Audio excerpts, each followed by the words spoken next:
우리 마음을 정돈하시고 묵상하심으로 주일 예배를 시작하도록 하겠습니다.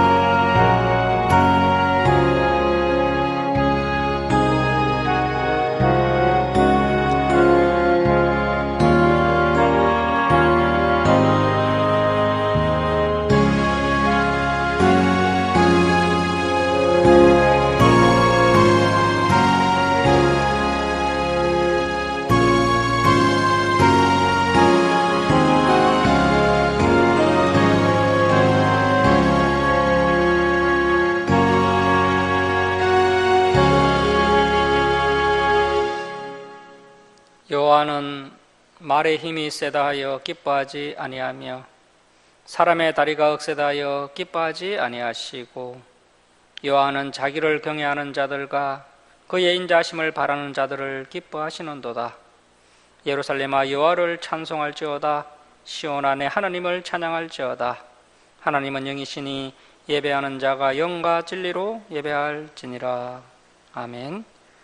사랑의 하나님 아버지, 이 시간 저희들이 하나님께 찬송과 경배를 올려드리오니 저희들의 예배를 기뻐 받아 주옵소서. 저희들이 하나님의 생명의 말씀을 가슴판에 새겨서 더욱 겸손한 자가 되게 하시고 하나님의 은혜와 사랑을 충만하게 받아 누리는 귀한 은혜의 시간 되게 하여 주옵소서. 감사드리며 예수님의 이름으로 기도드립니다. 아멘. 일어서셔서 9장 찬송 드리겠습니다.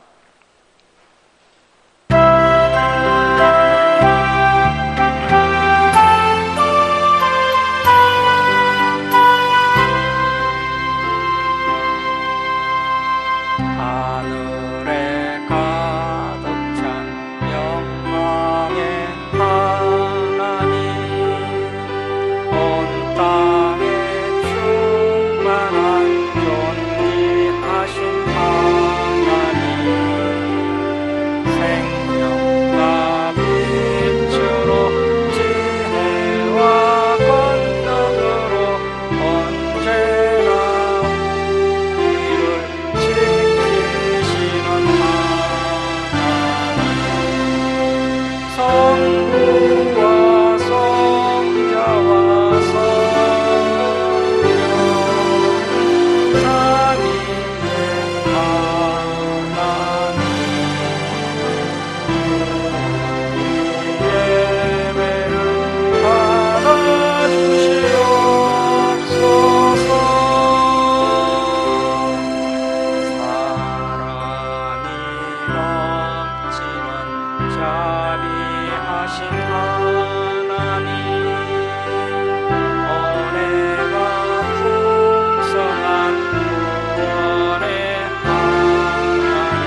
성시교독 62번 시편 133편입니다. 시편 143편입니다. 성시교독 62번 우리 교독하겠습니다. 여호와여 내 기도를 들으시며 내 간구에 귀를 기울이시고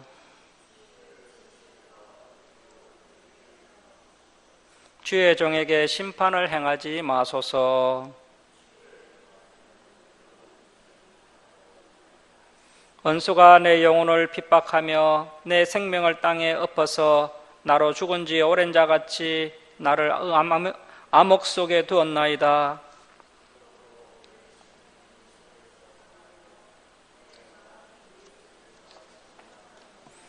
내가 옛날을 기억하고 주의 모든 행하신 것을 엎주리며 주의 손이 행하는 일을 생각하고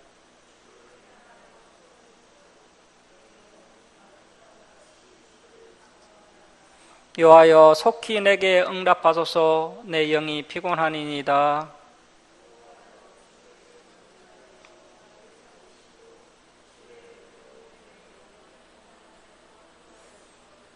주의 인자하심으로 나의 원수들을 끊으시고 내 영혼을 괴롭게 하는 자를 다 멸하소서. 나는 주의 종이니이다. 아멘. 사도신경으로 신앙 고백 드리겠습니다. 나는 전능하신 아버지 하나님 천지의 창조주를 믿습니다. 나는 그의 유일하신 아들 우리 주 예수 그리스도를 믿습니다. 그는 성령으로 잉태되어 동정녀 마리아에게 나시고 본디오 빌라도에게 고난을 받아 십자가에 못 박혀 죽으시고 장사된 지 사흘 만에 죽은 자 가운데서 다시 살아나셨으며 하늘에 오르시어 전능하신 아버지 하나님 우편에 앉아 계시다가 거기로부터 살아있는 자와 죽은 자를 심판하러 오십니다. 나는 성령을 믿으며 거룩한 공교회와 성도의 교제와 죄를 용서받는 것과 몸의 부활과 영생을 믿습니다. 아멘.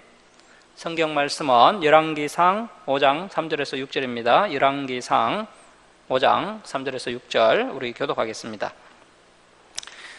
당신도 알거니와 내 아버지 다윗이 사방의 전쟁으로 말미암아 그의 하나님 여호와의 이름을 위하여 성전을 건축하지 못하고 여호와께서 그의 원수들을 그의 발바닥 밑에 두시기를 기다렸나이다.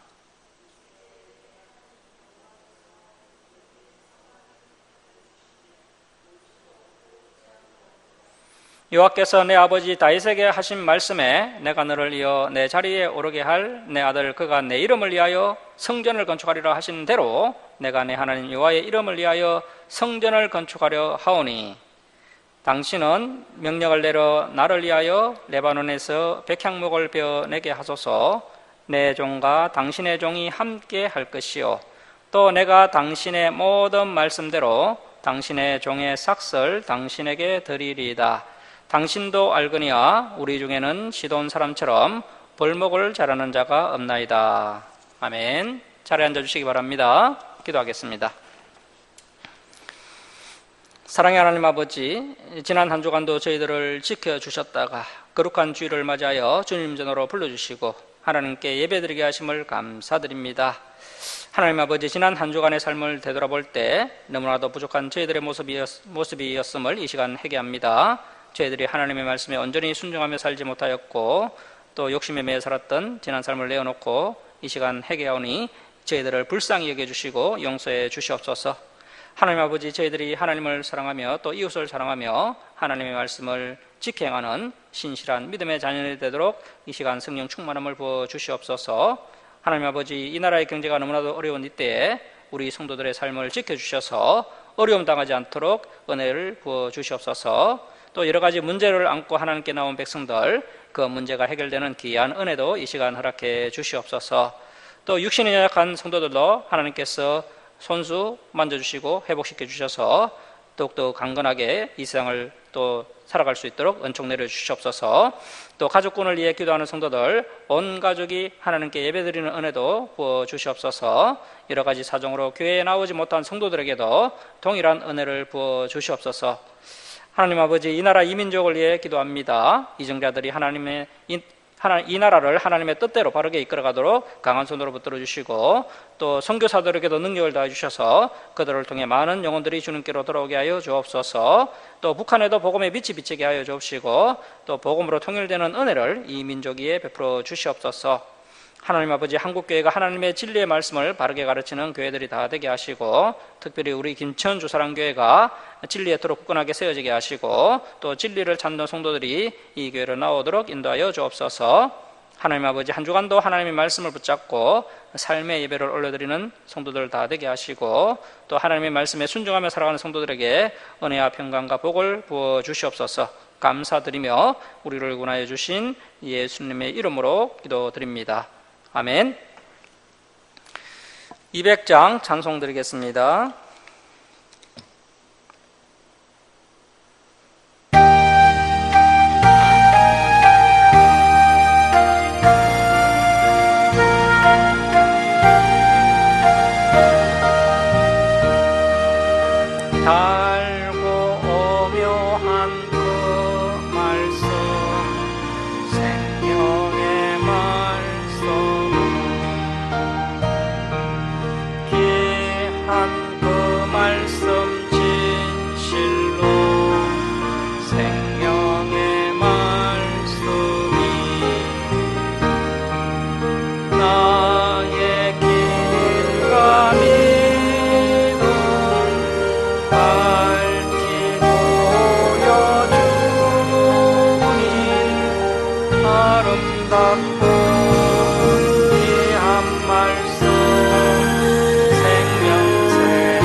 예, 할렐루야, 반갑습니다. 솔로몬의 성전 건축이라는 제목으로 하늘 말씀 함께 나누겠습니다.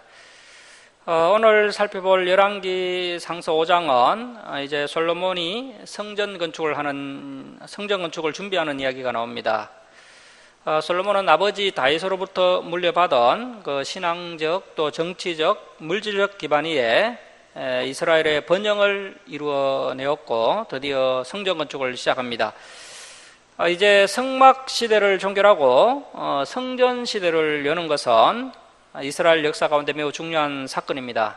그래서 솔로몬은 건축 전문가인 두로왕 히람과 성전 건축을 위한 조약을 체결합니다.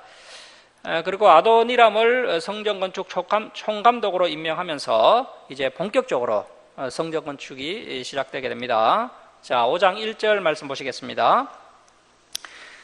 솔로몬이 기름 부음을 받고 그의 아버지 다윗을 이어 왕이 되었다함을 두로왕 히람. 이 두로왕 히람은 다윗이 왕궁을 지을 때도 다윗 왕궁을 지어준 그 히람인데요. 자, 두로왕 히람이 듣고 그의 신하들을 솔로몬에게 보냈으니 이는 히람이 평생에 다윗을 사랑하였음이라. 그만큼 다윗은 다른 사람에게 사랑받을 만한 그런 인격적 자질을 갖춘 인물인데요. 그래서 이 다윗이 이렇게 하나님께도 사랑받고 또 사람에게도 사랑받으면서 하나님의 나라를 확장하는 일에 귀하게 쓰임받게 된 겁니다. 그래서 우리 역시도 주변 사람들에게 사랑을 받는 그런 사람이 되어야 할 것입니다. 자, 2절 말씀 보십시오.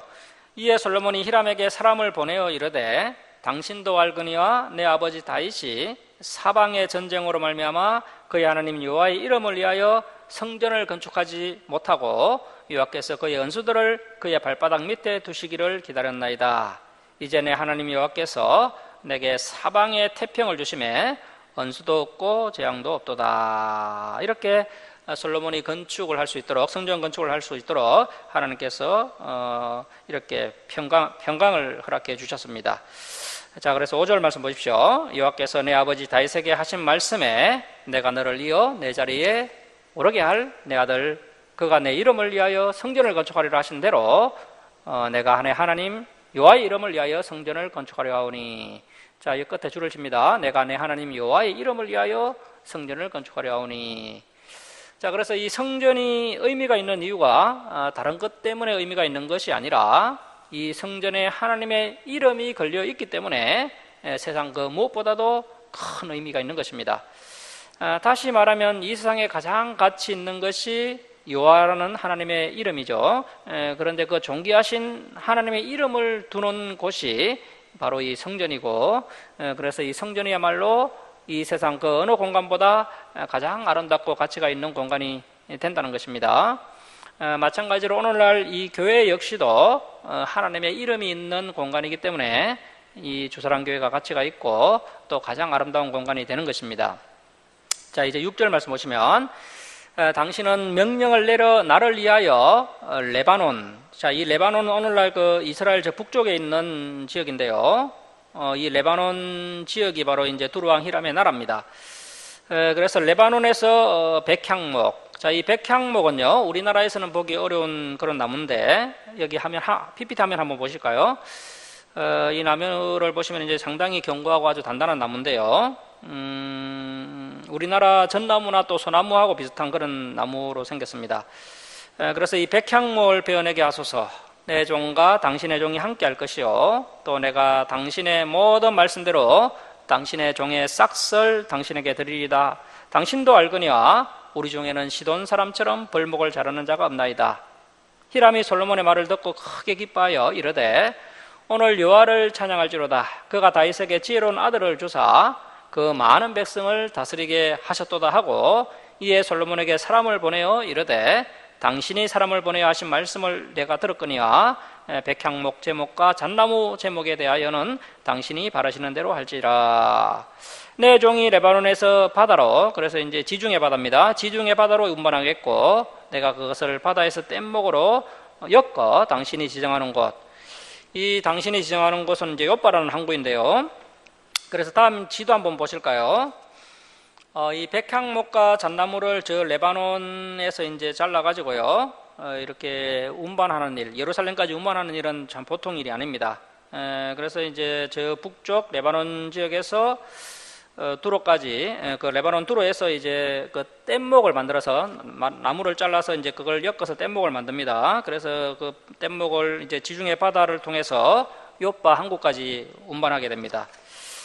그 히람의 종들이 이제 욥바까지 운반해 주고요. 욥바 항구에서 이제 솔로몬의 부하들이 그 나무를 받아서 또 육로로 예루살렘까지 이동을 해야 되기 때문에 상당히 어려운 작업입니다. 자, 그래서 계속 보십시오. 당신이 지정하는 곳 욥바로 보내고 거기서 그것을 풀리니 그 솔로몬은 받으시고 내 언을 이루어 나의 궁정을 위하여 금식물을 주소서 하고, 자, 이렇게 해서 이제 두로는 백향목과 잣나무를 이스라엘에게 제공하고요. 이스라엘은 또 두로에게 식량을 제공하는 그런 국제무역을 체결하게 됩니다. 국제무역 계약을 체결하게 된 것이죠. 자, 10절 말씀 보십시오. 솔로몬의 모든 은대로 백향목 제목과 잣나무 제목을 주매 솔로몬이 히람에게 그의 궁정의 응신물로 밀 2만 고로, 자, 밀 2만 고로는 약 8,000톤입니다. 8,000톤. 밀 2만 고로와 맑은 기름, 이 맑은 기름은 그 최상급 올리브 기름을 이야기하는 것이고요.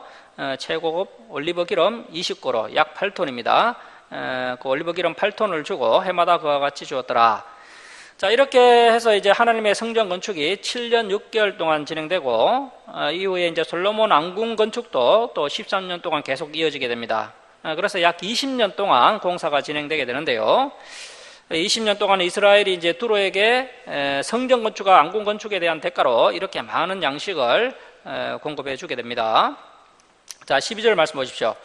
여호와께서 그의 말씀대로 솔로몬에게 지혜를 주신 거로 히람과 솔로몬이 친목하여 두 사람이 함께 약조를 맺었더라. 이에 솔로몬 왕이 온 이스라엘 가운데서 역군을 불러 일으키니 그 역군의 수가 3만 명이라. 자, 여기서 역군 3만 명은 두로왕 히람의 벌목군들을 도와서 그 레바논 현지에 가서 일하는 이스라엘의 그 벌목군들을 말하는 겁니다. 자, 14절 보십시오. 솔로몬이 그들을 한 달에 10,000명씩 번갈아 레바논으로 보내매 그들이 한 달은 레바논에 있고 두 달은 집에 있으며 아도니람은 감독이 되었고, 그래서 아도니람이 이제 성전공사 총감독관이고요. 이스라엘 역군들에게 이제 그렇게 뭐 가하게 노동을 시킨 것은 아니고 한 달은 레바논에서 일을 하도록 하고요. 두 달은 또 집에 와서 쉬도록 했습니다. 자, 이제 15절 보십시오. 솔로몬에게 또 진군이 7만 명이요 산에서 돌을 뜨는 자, 이건 석공이죠. 석공이 8만 명이며 이에 그의 사역을 감독하는 관리가 3,300명이라 그들이 일하는 백성을 거느렸더라. 그래서 이번 그 성전 건축에 동원된 총 인원이요 18만 3,301명입니다. 18만 3,301명. 총 책임자는 아도니람이고요. 중간 감독자가 한 3,300명이 되었고, 레바논 현지에 가서 벌목하는 벌목군이 3만 명, 그리고 진군이 7만 명, 그리고 석공이 8만 명입니다. 그래서 총 인원은 18만 3,301명, 엄청난 인력이 성전 건축에 동원되는 것을 볼 수가 있습니다. 자, 그리고 이제 17절 말씀 보십시오.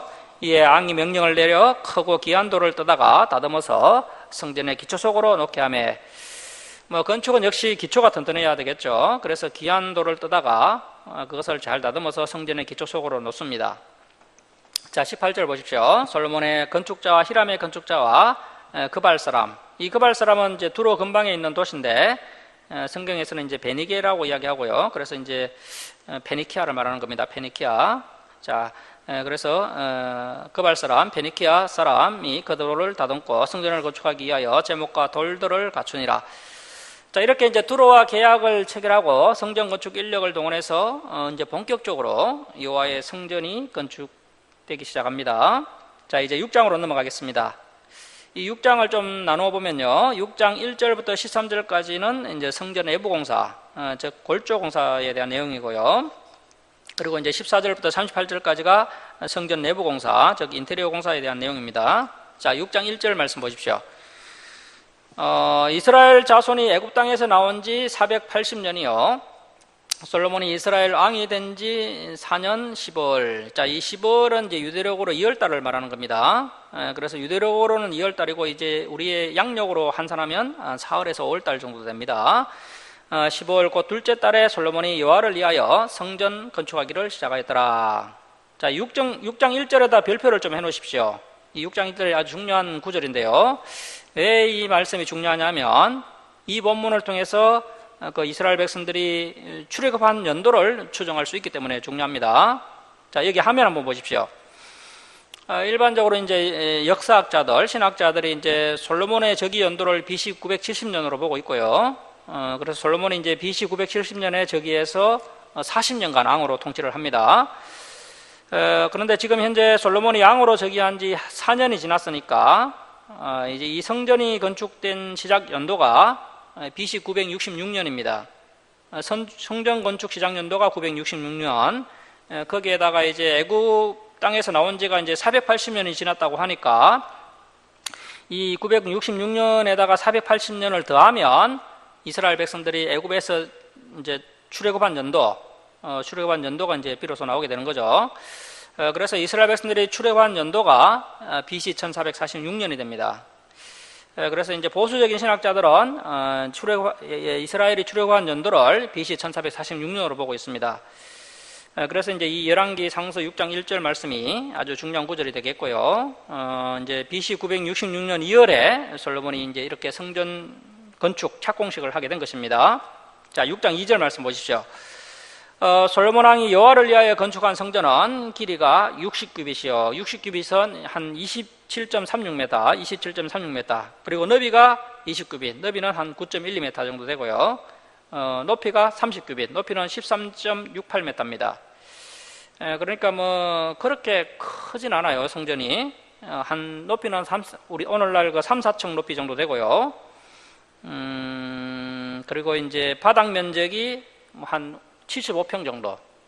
우리 주사랑교회가 한 95평 정도 되니까요. 이 바닥 면적보다 약간 작죠. 그렇게 크지는 않습니다. 자, 이렇게 이제 성전 내부 크기가 나오고요. 그리고 이제 3절부터 성전 내부 규격과 디자인이 나오는데요. 자, 여기 화면 한번 보십시오. PPT 화면 보시면 솔로몬이 지은 성전 모습입니다. 외부 모습이고요. 앞에 있는 두 기둥은 그 야긴과 보아스라는 기둥이고, 그리고 이제 다음 그림을 보시면 성전 내부는 성소와 지성소로 구분이 되어 있습니다. 원래 이제 그 짐승의 가죽으로 만든 성막도 이렇게 성소와 지성소로 구분이 되어 있었죠. 성막을 그대로 본따서 이제 성소를 만든 겁니다. 성전을 만든 겁니다. 그래서 이제 성소와 지성소로 구분이 되어 있고요. 여호와의 언약궤는 제일 안쪽에 있는 지성소에 보관을 하게 된 것입니다. 우리는 앞으로 이렇게 솔로몬 성전과 같은 똑같은 성전을 지을 필요는 없겠죠. 그래서 아래 내용들은 그냥 생략하도록 하겠습니다. 그렇게 특별한 의미가 없기 때문에 생략하도록 하고 집에 가셔서 한번 읽어보시기 바랍니다. 이제 7절로 가십시오. 7절로 가면 이스라엘 백성들이 이 성전을 얼마나 참 정성껏 조심스럽게 지었는지를 알 수가 있는데요. 자, 6장 7절 우리 한번 함께 읽도록 하겠습니다. 자, 시작. 이 성전은 건축할 때 돌을 걷도는 곳에서 다듬고 가져다가 건축하였으므로 건축하는 동안에 성전 속에서는 방망이나 도끼나 모든 철 연장 소리가 들리지 아니하였으며. 자, 얼마나 이 성전을 정성스럽게 건축했던지요. 돌이나 나무를 저 먼 곳에서 미리 다듬어서 가져왔다는 겁니다. 그래서 성전 건축 현장에서는 최대한 소리가 들리지 않도록 해서 아주 정숙하게 조심스럽게 최대한 경건하게 하나님의 성전을 건축하는 것을 볼 수 있습니다. 인류 역사상 이렇게 건물이 지어진 적은 없었습니다. 이렇게 이제 정성껏 여호와의 성전이 건축되게 됩니다. 자, 이제 12절로 넘어갑니다. 12절 아주 중요한 부분인데요. 별표를 좀 해놓으시기 바랍니다. 내가 지금 이 성전을 건축하니 내가 만일 내 법도를 따르며 내 율례를 행하며 내 모든 계명을 지켜 그대로 행하면 내가 내 아버지 다윗에게 한 말을 내게 확실히 이룰 것이요. 자, 그래서 성전만 건축한다고 끝나는 것이 아니라는 거죠. 성전이 성전의 역할을 하고 성전다워지기 위해서는 반드시 그 백성들이 하나님의 법도를 따르고 하나님의 율례를 행하며 그 계명을 지켜 행하는 것이 전제되어야 한다는 것입니다. 하지만 하나님의 말씀을 듣지도 않고 또 그 말씀을 지켜 행하지 않는다면 제 아무리 정성을 다해 지은 성전이라 할지라도 이 성전이 성전의 역할을 못하게 된다는 것이고, 심지어는 하나님께서 이 성전을 버릴 수도 있다. 이렇게 나중에 보면 그렇게 하신 말씀도 있습니다. 그래서 이제 성전이 참 성전이 될 수 있는 기준이 뭐냐면 그 여호와의 율례와 법도와 계명, 말씀인 거죠. 말씀. 그래서 다시 말하면 구약시대 역시 다른 것이 성전이 아니라 성도들이 그 하나님의 말씀을 따라 거룩한 삶을 사는 것, 그것이 바로 성전이라는 것입니다. 자, 여러분, 그렇다면 거룩한 삶이라는 것이 뭘까요? 여호와의 말씀을 지켜 행하는 구별되고 성숙한 삶을 말하는 겁니다. 그래서 이미 구약 성경에서 이렇게 거룩한 삶, 성도들의 거룩한 삶이 곧 성전이다 이렇게 말씀하고 있는 것입니다. 굉장히 수준 높은 말씀인 거죠. 그래서 이 거룩한 삶이 이스라엘 백성들에게 있느냐 없느냐에 따라서 하나님의 성전이 계속 지속될 수도 있고, 이렇게 아무리 정성껏 지은 성전이라 할지라도 그렇게 거룩하게 살지 않는다면 이 성전이 순식간에 무너질 수도 있다 이렇게 말씀하는 겁니다. 그래서 이스라엘 백성들이 하나님의 말씀을 지켜 행하는 거룩한 삶이 선행되어야 한다는 겁니다. 그래서 우리가 참 가슴 깊이 새겨야 될 말씀이고요. 자, 6장 22절 말씀 보십시오. 6장 22절입니다. 성전 내부 공사의 한 가지 큰 특징이 있는데요. 온 성전을 금으로 입히기를 마치고 내소에 속한 제단의 전부를 금으로 입혔더라. 자, 그래서 성전 내부가 온통 금으로 치장이 됩니다.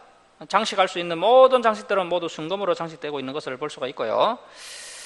자, 여러분, 이 성전 건축에 얼마나 많은 금이 써졌느냐 하면 그 다윗이 이제 성전 건축을 하려고 했는데 하나님께서 하지 못하도록 말리셨죠. 그래서 이제 다윗은 직접 건축하지 못하고 이제 아들 솔로몬이 건축을 하도록 하기 위해서 다윗이 성전 건축 자재를 많이 준비했습니다. 다윗이 이제 성전 건축 자재를 많이 준비했는데 다윗이 이제 그 중에 금을 얼마나 많이 준비했느냐 하면 그 역대상 22장 14절을 보시면 금만 10만 달란트입니다. 10만 달란트. 그리고 또 뭐 다윗이 이렇게 이야기합니다. 이것도 부족할 수 있으니까 솔몬 네가 더 많이 준비해라. 이렇게 다윗이 또 당부하는 것을 이제 역대상 22장에서 볼 수 있는데요. 그렇다면 이 10만 달란트의 금이 얼마나 되느냐 하면 이것을 이제 한 달란트가 이제 34kg입니다. 34kg. 그래서 이제 금 10만 달란트면 3만 4천 톤입니다. 금 3,400톤입니다. 3,400톤. 3,400톤. 10만 달란트는 3,400톤. 그래서 이제 솔로몬이 준비한 것이나 뭐 일반 백성들이 헌물한 것 빼고 다윗이 준비한 금만 3,400톤이고요. 그래서 이 3,400톤이 오늘날의 시세로 환산하면 얼마나 되느냐 하면 한 310조 원 정도 됩니다. 310조 원. 엄청난 금액이죠. 올해 우리나라 예산이 뭐 639조인데요. 우리나라 예산의 한 48% 되는 그런 엄청난 금액입니다. 뭐 앞에서 보셨다시피 솔로몬이 지은 성전이 그렇게 크지도 않습니다. 높이 27m, 너비 약 9m, 높이 13m. 이런 작은 성전을 짓는데 다윗이 헌물한 금만 310조 원. 그래서 뭐 내부에 온통 금으로 다 덮었다. 이렇게 볼 수가 있는 거죠. 이제 37절로 갑니다. 37절 말씀 보시면 이제 성전 기초를 쌓은 시기가 나오는데요. 자, 37절 말씀 보십시오. 넷째 10월. 이 10월은 유대력으로 2월달을 이야기하는 겁니다. 넷째 10월에 여호와의 성전 기초를 쌓았고 11째 해 불을 곧 8째 달에 그 설계하 시간대로 성전 건축이 다 끝났으니 솔로몬이 7년 동안, 뭐 정확하게 말하면 이제 7년 6개월 동안입니다. 7년 6개월 동안 성전을 건축하였더라. 자, 이렇게 이제 7년 6개월 동안 온 마음과 정성을 다해서 성전을 건축하게 됩니다. 자, 그리고 이제 7장은 솔로몬이 자신의 왕궁을 또 13년 동안 짓는 이야기가 나옵니다. 이 왕궁 역시도 이제 두로왕 히람이 짓습니다. 이 두로왕 히람이 왕궁도 짓고 다윗 왕궁도 지었고요. 또 하나님의 성전도 짓고 솔로몬 왕궁도 지었습니다. 자, 그런데 7년 동안 뭐 솔로몬이 성전을 건축하는 것은 그런 대로 괜찮지만요. 자기 왕궁을 위해서 13년 동안 건축한 것은 아무래도 너무 과한 거죠. 욕심이 지나쳤습니다. 이것은 하나님의 뜻이 아닙니다. 자, 이제 7장 1절에서 12절까지 솔로몬 왕궁에 대한 이야기가 나오는데 이 부분은 그냥 넘어가도록 하겠습니다. 집에 가셔서 한번 읽어보시고요. 자, 그리고 이제 7장 13절에서 47절에는 그 히람에 의해서 성전 녹기구를 만드는 장면이 나오는데요. 여기에 나오는 이 히람은 두로왕 히람하고는 다른 인물입니다. 그 7장 14절 한번 보십시오. 7장 14절 보시면 이 히람은 그 이스라엘 납달리 지파 가부의 아들이다 이렇게 나와 있죠. 그래서 이제 역대하서를 보면 이 사람의 이름이 또 후람으로 기록되어 있고요. 그래서 이제 히람, 후람 똑같은 사람을 말하는 것이고 두로왕 히람과는 다른 인물로 아시면 되겠습니다. 자, 이 히람에 의해서 제작된 성전의 녹기구들이 이제 15절부터 47절까지 쭉 열거가 되고 있습니다. 자, 7장 15절 한번 보십시오. 7장 15절입니다. 그가 녹기둥 둘을 만들었으니 그 높이는 각각 18규빗 8.2m입니다. 8.2m라 각 12규빗, 그래서 5.2m 되는 줄을 두를 만하면 이제 둘레가 한 5.2m, 지름이 5.2m 정도 된다는 거죠. 그래서 이제 다음 그림 한번 보십시오.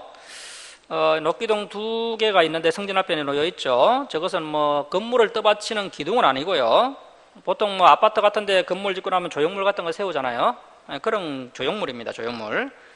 녹기둥 둘은 이제 성전 현관에 이렇게 조형물로 이렇게 두 개를 세워놨는데 이 두 개의 기둥의 이름이 야긴과 보아스라는 기둥입니다. 7장 21절에 보면 이름이 나와 있습니다. 야긴과 보아스라고. 그래서 이 두 기둥 높이가 8.2m, 둘레가 5.2m 되는 아주 거대한 기둥이고요. 이것을 목재나 석재로 세운 것이 아니고요. 청동으로 세웠습니다. 일시에 많은 청동을 용해시켜서 조금의 균열도 없이 이렇게 응고시켜 기둥을 만들려면요, 고도의 금속 제조 기술이 있어야 합니다. 요즘에야 충분히 가능하겠지만 이 당시에는 정말 쉽지 않은 일입니다. 그래서 이런 거대한 청동 기둥을 이제 고도의 기술로 히람이 만들었다는 겁니다. 자, 21절 말씀 보십시오. 이 두 기둥을 성전의 주랑 앞에 세우되 오른쪽 기둥을 세우고 그 이름을 야긴. 자, 야긴. 야긴의 뜻이 그가 세우실 것이다라는 의미입니다. 그러니까 오른쪽이 야긴인데 지금 그림에는 제가 표기해 놓기를 잘못해 놓은 것 같은데요. 오른쪽에 야긴이고요. 왼쪽에 보아스, 왼쪽에 기둥을 세우고 이름을 보아스라고 지었다는 거죠. 그래서 야긴의 뜻은요, 그가 세우실 것이다 라는 의미입니다. 그가 세우실 것이다. 그래서 이스라엘 백성들이 이 성전 앞에 올 때마다 그 기둥을 보면서 이스라엘 백성들이 이제 기둥을 볼 때마다 하나님께서 이 세우신 성전이다, 이 사실을 깨닫게 되는 거죠. 그리고 이제 왼쪽 기둥을 세우고 그 이름을 보아스. 이 보아스의 의미는요, 그분 안에 능력이 있다. 그분 안에 능력이 있다. 이런 뜻입니다. 보아스라 했으며, 두 기둥 꼭대기에는 백합화 형상이 있더라. 두 기둥의 공사가 끝나니라. 그래서 이 성전 앞에 세워진 두 기둥의 의미를 합쳐보면요, 오직 하나님께서 능력이 있으시고, 그 능력이 있으신 하나님께서 세우신다. 이런 의미입니다. 그러니까, 오직 하나님만을 의지하라, 이런 의미가 있는 거죠. 다윗과 솔로몬의 신앙 고백이 반영된 그런 거대한 상징물이었다는 겁니다. 하나님에 대한 절대 의존성을 교훈하는 거대한 상징물이 예루살렘 성전 현관에 세워지게 된 겁니다. 자, 그런데 이스라엘 역사 가운데요, 이 야긴과 보아스가 어떻게 되었는지 한번 살펴보도록 하겠습니다. 자, 열왕기하서 25장 13절 한번 보도록 하겠습니다. 열왕기하서 25장 13절 한번 보십시오. 여기 뭐 화면 보셔도 되겠네요. 그 갈대아 사람 바빌론입니다. 바빌론 사람이, 바빌론 군대가 또 여호와의 성전의 두 녹기둥, 그 야긴과 보아스입니다. 그 야긴과 보아스 두 녹기둥과 받침대들과 여호와의 성전의 놋바닥을 깨뜨려 그 놋을 바빌론으로 가져가고. 그래서 이제 성경을 계속 보면요, 이스라엘 백성들이 이렇게 뭐 하나님의 말씀대로 살지를 않습니다. 심지어 솔로몬 역시도요, 이제 심각하게 타락하는 것을 볼 수가 있는데요. 타락하는 이유가 뭐 그 부인을 너무 많이 두었어요. 애국인 부인들을 너무 많이 데리고 왔습니다. 그 애국인 부인들을 너무 많이 데려오다 보니까 그 온갖 또 우상들을 또 가지고 들어오죠. 자기가 믿는 신들을 가지고 오다 보니까 이스라엘이 온갖 잡신들이 난무하는, 온갖 잡신들을 섬기는 그런 세계 종교 박람회가 되었던 겁니다. 그래서 이제 솔로몬도 타락을 하고, 그 이후에 이스라엘 백성들이 다 타락을 하니까 결국에는 이 이스라엘이 바벨론에게 멸망을 당하게 되는데, 그때 이제 이 솔로몬 성전도 무너져 버리게 되는 겁니다. 그래서 이렇게 이스라엘 백성들이 하나님을 절대적으로 의존하지 않고 이렇게 세상을 겸하여 섬겼기 때문에 성전 현관에 거대하게 써져 있던 그 야긴과 보아스는 결국 바벨론 군대에 의해서 이렇게 누락질을 당하고 말았다라는 사실을 열왕기하서는 우리에게 이렇게 증거를 하고 있습니다. 그래서 우리는 오직 하나님만을 절대적으로 의존하고 있습니까? 우리가 위기의 순간에 여전히 다른 것을 의지하고 또 세상과 타협하고 있지는 않습니까? 그러한 우리의 불신앙이 우리를 패배의 자리로 이끌어가게 된다는 것입니다. 자, 이제 열왕기하서 7장 23절에서 51절은 성전의 각종 기구들의 제작 기사를 기록을 하고 있는데요. 이 기구들의 제작 기사는 이제 23절에서 47절 성전 내부 녹기구 제작과 또 48절에서 51절 성전 내부 금기구 제작으로 나누어져 있습니다. 이 히람이 만든 성전 녹기구들은 이제 40절에서 47절까지 요약해서 정리해주고 있는데요. 자, 우리 7장 40절 한번 보시겠습니다. 7장 40절입니다. 7장 40절 말씀 보십시오. 히람이 또 물두멍과 부삭과 대접들을 만들었더라. 이와 같이 히람이 솔로몬 왕을 위하여 여호와의 전에 모든 일을 마쳤으니 곧 기둥둘, 그 야긴과 보아스라고 하는 그 큰 기둥둘과 그 기둥 꼭대기에 공 같은 머리둘과 또 기둥 꼭대기에 공 같은 머리를 가리는 그물둘과 또 그 그물들을 위하여 만든 바 매 그물에 두 줄씩으로 기둥 위에 공 같은 두 머리를 가리게 한 석류 400개야. 그래서 이제 성전 입구에 있는 그 야긴과 보아스라는 기둥 둘을 이렇게 아름답게 꾸몄다는 것입니다. 자, 그리고 43절 말씀 보시면 또 10개의 받침수레와 받침수레 위에 10개의 물두멍과 한 바다. 여기서 이 한 바다라는 것은요, 제사장이 몸을 씻는 큰 물통을 말하는 건데요. 이 물통이 얼마나 크냐면 45,400리터의 물이 들어갈 정도로 아주 큰 물통이었는데 이것을 바다라고 불렀습니다. 그래서 바다와 그 바다 아래에 소 12마리와 솥과 부삭과 대접들이라 히람이 솔로몬 왕을 위하여 여호와의 성전에 이 모든 그릇을 빛난 노소로 만드니라. 왕이 요단 평지에서 숫국과 사라단 사이에 진흙입니다. 진흙 구덩이에 그것들을 부어내었더라. 그래서 이 녹기구의 주조 공장이 숫국과 사라단 사이에 있었다는 것입니다. 자, 47절 말씀 보십시오. 기구가 심이 많으므로 솔로몬이 다 달아보지 아니하고 두었으니 그 무게를 능히 청량할 수 없었더라. 자, 이렇게 정성을 다해서 이제 여호와의 성전 건물뿐 아니라 성전 기구들까지 이렇게 정성껏 만들게 됩니다. 자, 그리고 이제 7장 48절 이하는 성전의 그 금기구들에 대한 이야기가 나오는데요. 그러니까 이제 6장 14절 이하에서 우리가 이제 성전 내부를 전부 금으로 이렇게 장식했다는 내용을 살펴봤는데, 이 7장 48절 이하는 그 성전 내부에 들어가는 그 여러 가지 기구들이 있는데 그 기구들 역시 다 순금으로 만들어졌다라고 말씀하고 있습니다. 자, 7장 48절 말씀 보십시오. 7장 48절입니다. 솔로몬이 또 여호와의 성전의 모든 기구를 만들었으니 곧 금단, 이 금단은 금분향단을 말하는 거고요. 금분향단과 진설병의 금상가, 그래서 분향단과 진설병 떡상을 다 금으로 만들었고요.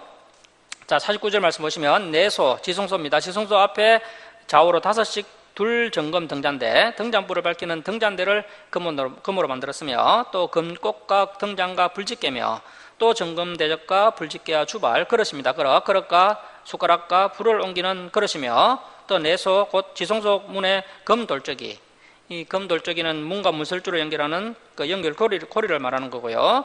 그 금돌적이야 성소 곧 애소문의 금돌적이더라. 그래서 다 금으로 만들었다는 겁니다. 자, 51절 말씀 보시면 솔로몬 왕이 여호와의 성전을 위하여 만드는 모든 일을 마친지라. 이에 솔로몬이 그의 아버지 다윗이 드린 물건 곧 은과 금과 기구들을 가져다가 여호와의 성전 곳간에 두었더라. 자, 여호와의 성전을 솔로몬이 주도적으로 짓기는 했지만 앞에서 살펴봤던 것처럼 성전 건축 준비는 다 다윗이 한 겁니다. 하나님을 향한 다윗의 열심, 또 하나님을 향한 다윗의 사랑이 얼마나 컸던지요. 다윗이 말년에 아들 압살롬 때문에 환난을 당하면서까지 끝까지 이렇게 하나님의 성전 건축을 위해서 값진 것들을 많이 준비해 놨습니다. 다윗이 얼마나 열심히 바쳤던지요. 성전 건축을 다 마친 후에 그래도 자재가 많이 남아서 그 남은 자재들을 창고에 보관할 정도로 하나님을 향한 이 다윗의 열심이 매우 컸다라는 것을 알 수가 있습니다. 자, 그런데 오늘날 교회에서요, 또 이 본문을 읽고 목사님들 또 장로님들이 야, 우리도 이 솔로몬 성전처럼 화려하고 아름다운 교회를 한번 건축해보자 이렇게 한다면 오늘 이 본문의 핵심을 제대로 파악하지 못한 것입니다. 자, 그렇다면 오늘날 성전은 무엇인지 우리 한번 살펴보는 시간을 잠시 가져보겠습니다. 자, 고린도전서 3장 16절 한번 찾아보겠습니다. 고린도전서 3장 16절, 신약성경 266쪽입니다. 신약성경 266쪽, 고린도전서 3장 16절입니다. 자, 이 화면 보셔도 되겠네요. 고린도전서 3장 16절 우리 한번 함께 읽겠습니다. 너희는, 자, 시작. 너희는 너희가 하나님의 성전인 것과 하나님의 성령이 너희 안에 계시는 것을 알지 못하느냐. 자, 그래서 오늘날의 성전은요, 우리가 바로 하나님의 성전이라는 겁니다. 그리고 하나님의 성전은 우리 안에 성령님이 거하신다 이렇게 말씀하고 있습니다. 자, 그리고 17절 보십시오. 누구든지 하나님의 성전을 더럽히면 하나님이 그 사람을 멸하시리라. 하나님의 성전은 거룩하니 너희도 그러하리라. 자, 그리고 이제 고린도전서 6장 19절로 갑니다. 고린도전서 6장 19절 말씀 보십시오. 너희 몸은, 자, 여기서 이 너희 몸은요, 우리의 영과 육, 우리의 전인격을 다 이야기하는 겁니다. 자, 너희 몸은 너희가 하나님께로부터 받은 바 너희 가운데 계신 성령의 전, 이 성령의 전이 바로 성전이죠. 성전인 줄을 알지 못하느냐? 너희는 너희 자신의 것이 아니라 예수 그리스도의 피값으로 산 것이 되었으니 그런즉 너희 몸으로 하나님께 영광을 돌리라. 그래서 뭐 교회를 화려하고 어리어리하게 짓겠다 이런 데 신경 쓸 것이 아니라 우리가 신경 써야 될 것은 어떻게 하면 우리의 영과 육을 통해서, 우리의 전인격을 통해서 하나님께 영광 돌리는 삶을 살아갈까? 어떻게 하면 변화되고 성화되고 성숙하여서 그리스도의 장성한 분량까지 나갈까? 이것이 저와 여러분의 고민이 되어야 한다는 것입니다. 자, 그리고 이제 고린도 후서 6장 14절로 갑니다. 고린도 후서 6장 14절입니다. 자, 6장 14절 보시면요, 성전에 대한 구체적인 내용이 기록되어 있는데요. 자, 하나님의 성전인 우리 성도들의 삶이 어떻게 해야 하는지에 대해서 말씀하고 있습니다. 자, 고린도 후서 6장 14절입니다. 너희는 믿지 않는 자와 멍에를 함께 매지 말라. 자, 그래서 이것이 무슨 뜻이냐면 우리가 안 믿는 성도들하고는 번사에 달라야 한다는 것입니다. 그래서 의와 불법이 어찌 함께하며 빛과 어둠이 어찌 사귀며 그리스도와 벨리알, 이 벨리알은 사탄의 하수인, 저 귀신이라는 뜻입니다. 귀신. 벨리알이 어찌 조화되며 믿는 자와 믿지 않는 자가 어찌 상관하며 하나님의 성전과 우상이 어찌 일치가 되리요. 우리는 살아계신 하나님의 성전이라. 그렇죠? 우리가 바로 하나님의 성전입니다. 성령께서 우리 안에 거하시니까 성전이 된다는 거죠. 이와 같이 하나님께서 이르시되 내가 그들 가운데 거하며 두루 행하여 나는 그들의 하나님이 되고 그들은 나의 백성이 되리라. 그러므로 너희는 그들 중에 나와서 따로 있고, 그래서 우리가 세상 사람들과 따로 있어야 한다는 것입니다. 물론 뭐 그렇다고 세상 사람들과 완전히 뭐 격리되어서 살라 그런 뜻이 아니고요. 세상과 함께 살아가긴 하지만 우리가 그 세상과 똑같이 어울리면서 뭐 하나님도 믿고 또 세상도 붙잡고 가겠다, 이것은 말이 안 되고요. 우리가 세상에 살아가고 있지만 그들과는 구별된 그런 삶을 살아야 한다는 것입니다. 자, 그리고 두 번째는 부정한 것을 만지지 말라. 자, 여러분, 우리가 현재 만지고 있는 그 부정한 것들이 무엇일까요? 우리가 만지지 말아야 하는데 여전히 갈등하면서 만지고 있는 뭐 음행이라든지 탐욕이라든지 또 여러 가지 우상숭배 같은 것들이 있을 수가 있습니다. 그러한 것들을 빨리 잘라버려야 한다는 것이죠. 그래서 우리가 세상과 구별되고 또 부정한 것들을 붙잡고 있지 말고 잘라버릴 때 어떻게 됩니까? 자, 그때 내가 너희를 영접하여, 자, 이러할 때 이제 하나님과 우리가 하나가 된다는 겁니다. 내가 너희를 영접하여 너희에게 아버지가 되고 너희는 내게 자녀가 되리라. 전능하신 주의 말씀이니라 하셨느니라. 자, 여러분, 우리가 왜 아직도 이렇게 참 자유와 참 행복과 참 기쁨이 없는 것일까요? 지금도 여전히 세상과 하나님 사이에서 우리가 머뭇거리고 있기 때문에 그렇습니다. 믿지 않는 자와 멍에를 함께 맬 수 없기 때문에 우리가 세상과 구별되어야 한다는 것입니다. 세상의 것들이 아무리 보암직하고 모험직하고 또 탐스럽게 보일지라도 그 세상적 부정한 것들을 만져서는 안 된다라고 말씀하고 있다는 것입니다. 그래서 우리가 이러한 세상의 멍에를 단호하게 벗어버리고요, 이 세상의 멍에 대신에 이제 우리가 자기 십자가를 지고 주님을 따르는 저와 여러분이 되어야 한다는 것입니다. 자기 십자가를 지고 주님을 따라가는 사람에게 참 자유와 참 행복과 참 기쁨이 임하게 되는 것입니다. 그래서 이것이 뭐 개인으로 끝나면 안 되고요, 이것이 이제 교회까지 확대돼야 한다는 거죠. 전 성도들이 이렇게 살아가야 한다는 것이죠. 자, 이제 에베소서 2장 20절 한번 보도록 하겠습니다. 에베소서 2장 20절입니다. 교회에 대한 정의인데요. 에베소서 2장 20절. 너희는, 이제 교회입니다. 교회는 신약의 사도들과 선지자들의 터위에 세우심을 입은 자라. 대단한 말씀입니다. 구약에 수많은 선지자들이 있었죠. 그리고 신약에도 또 위대한 사도들이 있었습니다. 그들의 터위에 세워진 것이 바로 이 교회라는 것입니다. 그리고 그리스도 예수께서 친히 모퉁이돌, 머릿돌입니다. 머릿돌이 되셨느니라. 그러니까 이 교회의 주인이 바로 예수 그리스도가 되신다는 겁니다.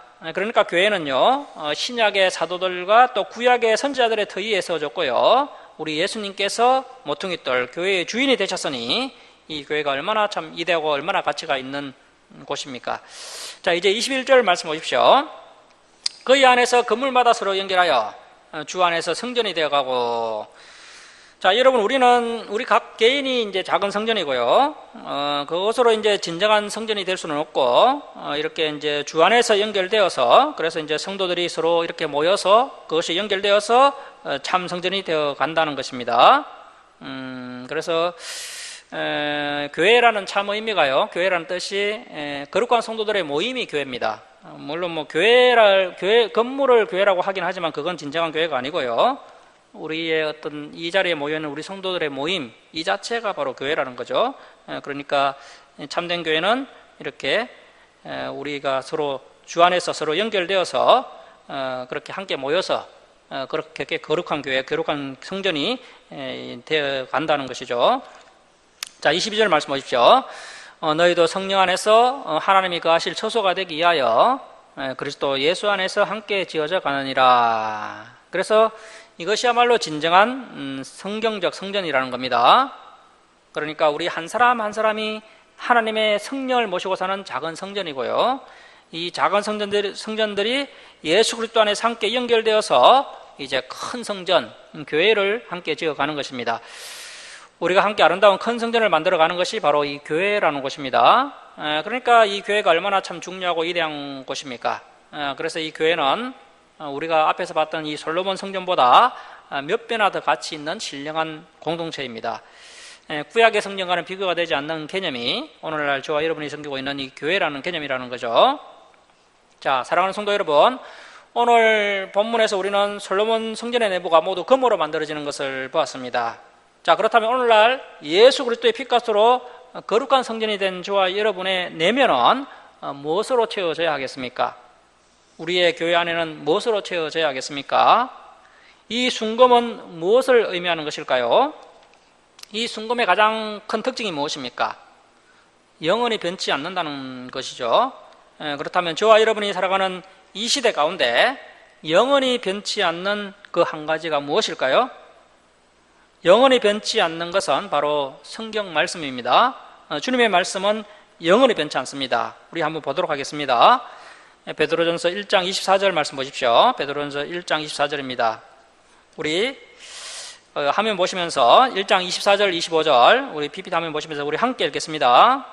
자, 시작. 그러므로 모든 육체는 풀과 같고 그 모든 영광은 풀의 꽃과 같으니 풀은 마르고 꽃은 떨어지되 오직 주의 말씀은 세세토록 있도다 하였으니 너희에게 전한 복음이 곧 이 말씀이니라. 그렇죠. 오직 주의 말씀은 세세토록 있도다. 하나님의 말씀은 영원하다는 것입니다. 사랑하는 성도 여러분, 오늘 본문 가운데 솔로몬이 성전 내부를 정금으로 채웠던 것처럼 저와 여러분이 이 정금과 같은 하나님의 말씀을 저와 여러분의 가슴판에 잘 새겨 넣는다면 저와 여러분이 정금 같은 신앙인이 될 수 있다는 것입니다. 영원히 변치 않는 하나님의 말씀을 가슴판에 잘 새겨서 정금 같은 믿음의 성도님들이 다 되시기를 주님의 이름으로 축원합니다. 자, 기도하겠습니다.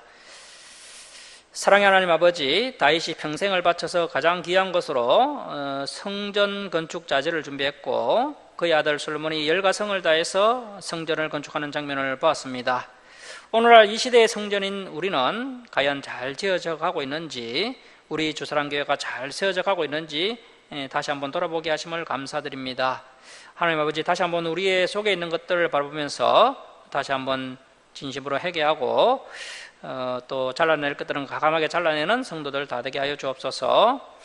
세세토록 영원무궁한 주님의 말씀을 우리 가슴판에 잘 새겨서 우리의 신앙이 정금 같은 신앙이 되게 하시고 우리 주사랑교회가 정금 같은 교회가 될 수 있도록 인도하여 주시옵소서.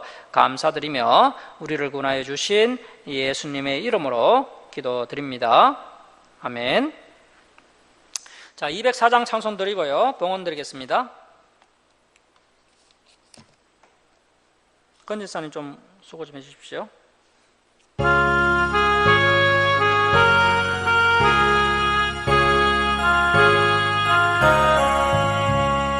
주의 말씀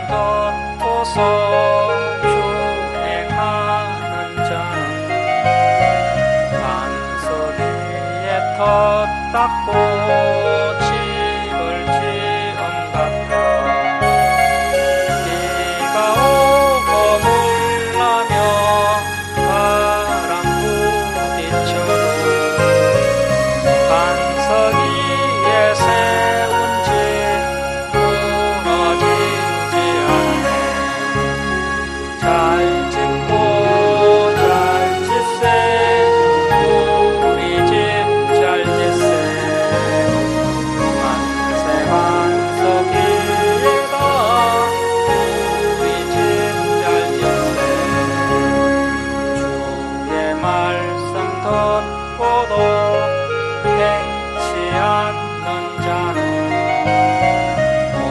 모래위에 터 닦고 집을 지은 같아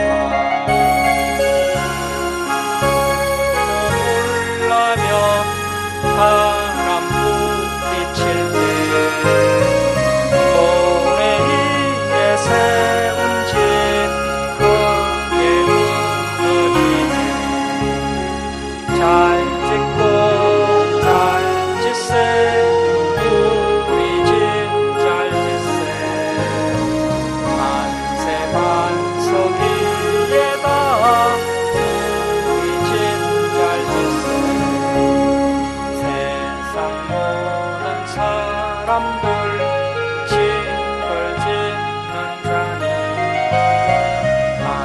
반석이가 아니면 모래 위에 짓네 우리 구주 오셔서 지은 상을 줄게 세운 공로 따라서 영영상을 줄게 잘 짓고 잘 짓세 우리 집 잘 짓세 만세 반석 위에다 우리 집 잘 짓세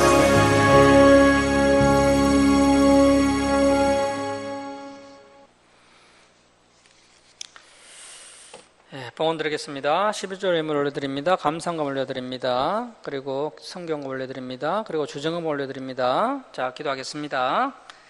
사랑의 하나님 아버지, 크신 사랑과 은혜에 감사드립니다. 죄악 가운데 멸망당할 저희들을 독생자 예수 그리스도의 보혈로 구원하여 주시고 날마다 진리의 말씀으로 승리의 길로 인도해 주시니 감사드립니다.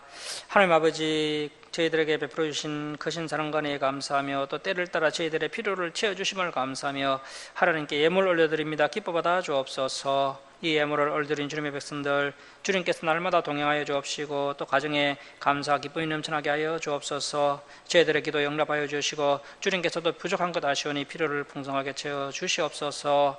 이 예물이 쓰는 것마다 하나님의 영광이 나타나게 하여 주옵소서. 감사드리며 우리를 구원하여 주신 예수님의 이름으로 기도드립니다. 아멘.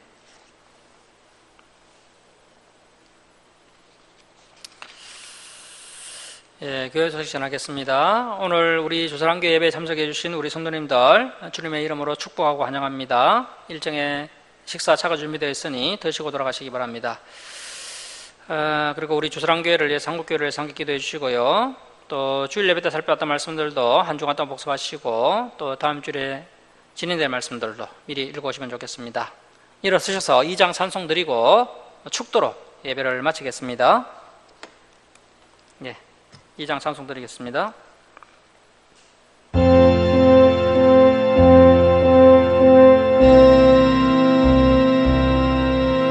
찬양 성부 성자 성령 성삼위일체에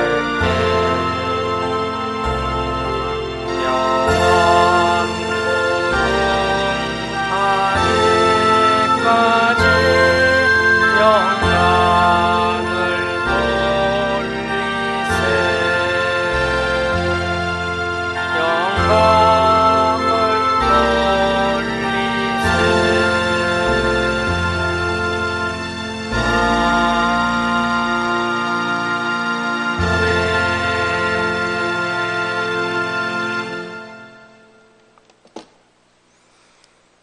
지금은 우리 주 예수 그리스도의 은혜와 하나님 아버지의 극진하신 사랑하심과 성령님의 감화감동하심과 교통하심이 다시 한번 이 말씀을 가슴안에 잘 새겨서 정금 같은 믿음의 성도들이 되기를 소원하는 사랑하는 김천 주소랑교회 성도들 머리에와 이 땅의 모든 교회에 이제로부터 영원토록 함께 있을지어다.